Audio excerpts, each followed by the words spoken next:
If I donate to Gaza, where does the money actually go?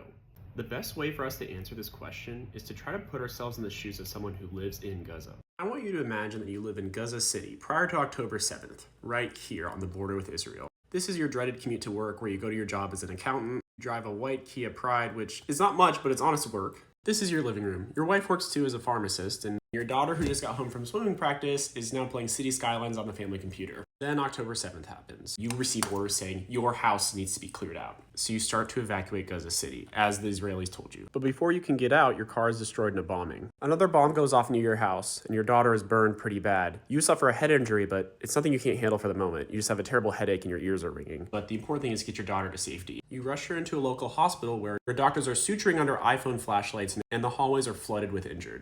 The doctors are able to treat her, but there's a problem. She has third-degree burns. And first-degree burns are superficial. They only affect the epidermis. Second-degree burns, or partial thickness burns, affect a portion of the dermis. But third-degree burns go all the way through the epidermis and the dermis. They actually burn through the stem cells at the bottom. Destroying these stem cells eliminates your body's ability to regenerate skin. That means this isn't going to get better. The only way to improve a third-degree burn is with a skin graft or a transplant. That requires surgery. Your daughter needs surgery, but the resources aren't available for that here in Gaza, and we need to leave. So you head south to Deir al-Balah, where they are establishing a refugee camp, but luckily you have some family in the area, so you stay with them. For long, this place too is hit. No place is safe in Gaza, and we need to find a way out. So what do we actually do to get out of here? I would apply for a visa. Go to the US. That's a lot easier said than done, especially if you don't know anyone in the US. Well, the nice thing is the United States is supporting you and they're putting out some visa applications. Let's see what the website says. Okay, important notice to non-immigrant visas.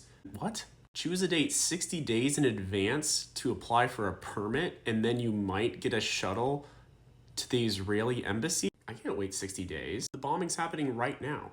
Well, what other options do we have? We could try to get into Egypt. That's exactly what a lot of people are doing. So the best bet to get into Egypt will be to go through Rafah crossing, which is the only place that's open right now.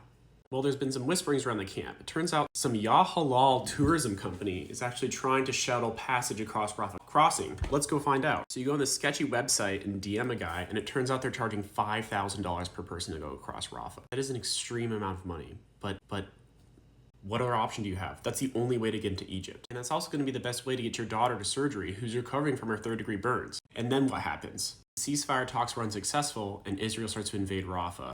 Now we can't even cross through Rafah. So we have to sit around waiting for the crossing to open again. At that point, if we can muster up $15,000, we may be able to get into Egypt. We can apply for a visa and hopefully find a doctor to pay to get surgery for our daughter. What do? I don't have $15,000. Maybe we can start a GoFundMe. And as you may have guessed, based on the progression of the story, that's exactly what was done. Everyone in this story is a real person, and I would like to introduce you to them. This is Noor in front of her Kia Pride, Yousef the accountant, and this is baby Naya. This is actually their car. This is their home in Gaza City. Turns out Noor and I both love plants, and here's some of her collection. So as a part of Operation Olive Branch, I've decided to adopt this family and take charge of their GoFundMe. So this is me asking you to help support them. They have a GoFundMe with a goal of $70,000. That's about $15,000 for passage into Egypt, $20,000 to $30,000 for surgery, and the remaining for food and lodging for a very unpredictable and unforeseeable future. There are 240,000 of you guys. I figured if 1 in 8 donates $1, we'll blow through the goal and no problem. And to kick things off, I've donated $100, so that covers 100 of you.